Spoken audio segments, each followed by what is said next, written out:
మనలో కొంతమందికి పాదాల్లో నొప్పులు తరచుగా వేధిస్తుంటాయి. ముఖ్యంగా ఉదయం పూట మంచం మీద నుంచి కాలు కింద మోపగానే పాదంలో జివ్వుమంటూ భరించలేనంత నొప్పి పుడుతుంటుంది. కొద్ది దూరం అడుగులు వేశాక కానీ నొప్పి తగ్గదు. పురుషులతో పోలిస్తే మహిళల్లో పాదాల నొప్పులు ఎక్కువగా కనిపిస్తుంటాయి.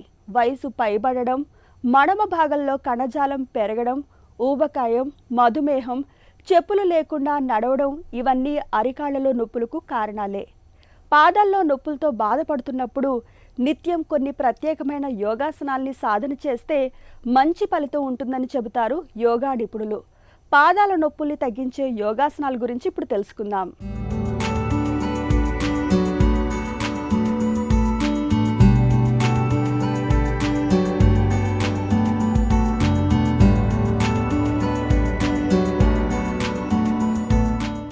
ఈనాటి కార్యక్రమంలో ఈ మడమ నొప్పికి సంబంధించి ఈ పాదంలో విపరీతమైన నొప్పి వస్తుంది.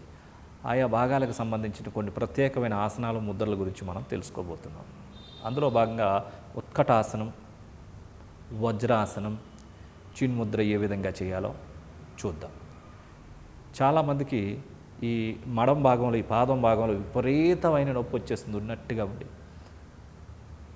ప్రొద్దున లేచి కాళ్ళు కింద పెట్టాలి అంటే నిద్ర తర్వాత విపరీతమైనటువంటి భరించలేనటువంటి కాలు కింద పెట్టలేనటువంటి. సో ఆ మడమ భాగంలో ఎముక కలిపి ఉండేటటువంటి భాగం ఒత్తిడికి గురవడం ద్వారా, వాపుకి గురవడం ద్వారా విపరీతమైన పాదం నొప్పి వచ్చేస్తూ ఉంటుంది.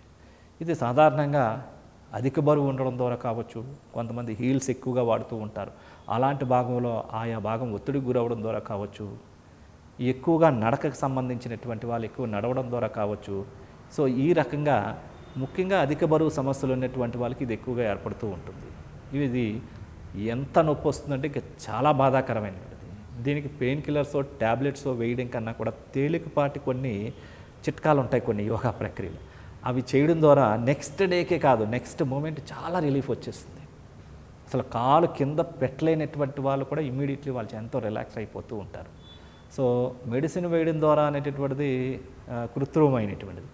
దానికి సహజంగా శిక్షణ ఇవ్వడం ద్వారా, ఆయా మజిల్కి కొన్ని ప్రత్యేకమైన స్ట్రెచ్చింగ్ల ద్వారా, కొన్ని ఆసనాల ద్వారా, వాటికి వ్యాయామం ఇవ్వడం ద్వారా దానంతట అదే మళ్ళీ సెట్ చేసుకుంటుంది అన్నమాట.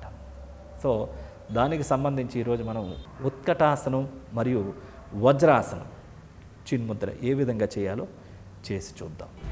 వజ్రాసనానికి రావడానికి ముందుగా దండాసనానికి రావాలి. కాలు రెండు స్ట్రైట్గా తెచ్చుకొని పాదాలు రెండు జతలో ఉంచుకోవాలి. తర్వాత లెఫ్ట్ లెగ్ని వెనక్కి ఫోల్డ్ చేస్తూ లెఫ్ట్ లెగ్ జతలో రైట్ లెగ్ని కూడా ఫోల్డ్ చేయాలి. పాదాలు రెండు జతలో ఉంటాయి. బటన్ విరలు ఒకదాని పక్కన ఒకటి ఉంటాయి. పాదాలు వి షేప్లో ఉండాలి. మోకాలు చివర్ల మధ్య 4 ఫింగర్స్ గ్యాప్ ఉంటుంది.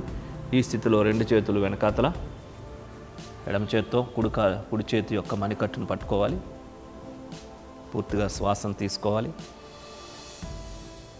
శ్వాసను విడిచిపెడుతూ ముందుకు వంగాలి. ముందుకు వంగినప్పుడు వజ్రాసనం పైనుంచి పాదాల పైనుంచి సీట్ లేపకూడదు. ఎంతవరకు వీలైతే అంతవరకే ముందుకు వంగాలి. తల భాగం ఏ భాగం అయితే నేలను తాకాలో ఆయా భాగం నేలను తాకుతున్నట్టుగా ఉంటుంది. ఈ ఆసన స్థితిలో ఒక 10 సెకండ్ల నుంచి 20 సెకండ్ల నుంచి 30 సెకండ్ల నుంచి ఎంతసేపు ఉండగలిగితే అంతసేపు ఉండాలి. శ్వాస సాధారణంగా ఉంటుంది. ఈ స్థితిలో నిదానంగా మరలి పైకి లేవాలి. శ్వాసను తీసుకుంటూ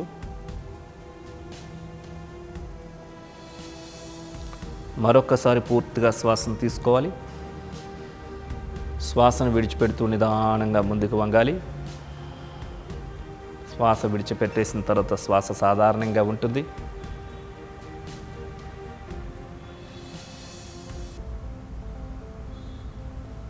ఈ విధంగా 30 సెకండ్ల నుంచి 40 కావచ్చు, 50-60 సెకండ్ల టైం కూడా ఇలా ఉండవచ్చు. శ్వాస సాధారణంగా ఉంటుంది. ఈ స్థితిలో నిదానంగా యథాస్థానానికి మళ్ళీ పైకి రావాలి.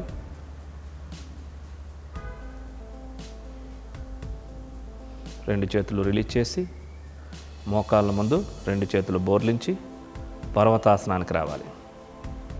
రెండు చేతులు మోకాళ్ళ దగ్గర బోర్లించి ఉంచాలి. చక్కగా అరచేతులు నేల మీద తాకించి ఇప్పుడు రెండు కాళ్ళని స్ట్రైట్గా తీసుకొని మౌంటైన్ పోస్చర్లో తీసుకొని రావాలి.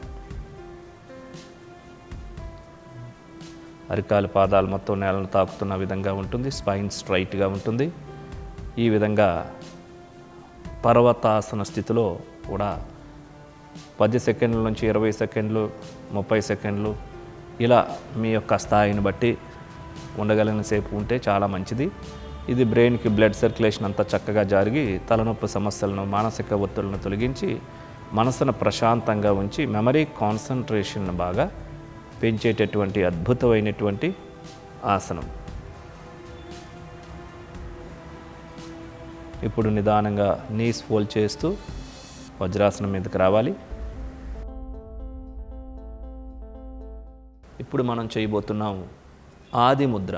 వజ్రాసనం మీదుగా చేతులు రెండు సమంగా ఉంచుకోవాలి. బొటన వ్రేల్ని ముందుగా అరచేతిలోనికి మడవాలి. ఈ 4 వ్రేళ్ళు బొటన వ్రేళ్ళని మూసివేస్తూ పూర్తిగా ఫోల్డ్ చేయాలి. ఈ ముద్రను తొడలపై మధ్య భాగంలో బోర్లించి ఉంచాలి. మోచేతులు రెండు శరీర పక్క భాగాలు తాకుతూ ఉంటాయి. వెన్ను నిటారుగా ఉంటుంది. ప్రశాంతంగా కళ్ళు మూసుకోవాలి. ఈ స్థితిలో నిదానంగా శ్వాసను తీసుకుంటూ నిదానంగా శ్వాసను విడిచిపెడుతూ పూరక, కుంభక, రేచక, శూన్యక నియమాలు, నిష్పత్తులను పాటిస్తూ ప్రాణాయామం చేయాలి.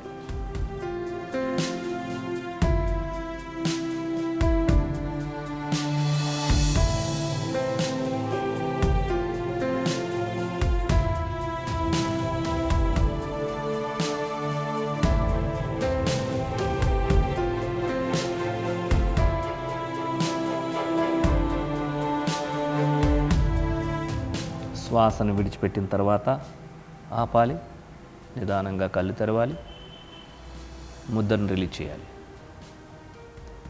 వజ్రాసనం నుంచి బయటికి రావాలి.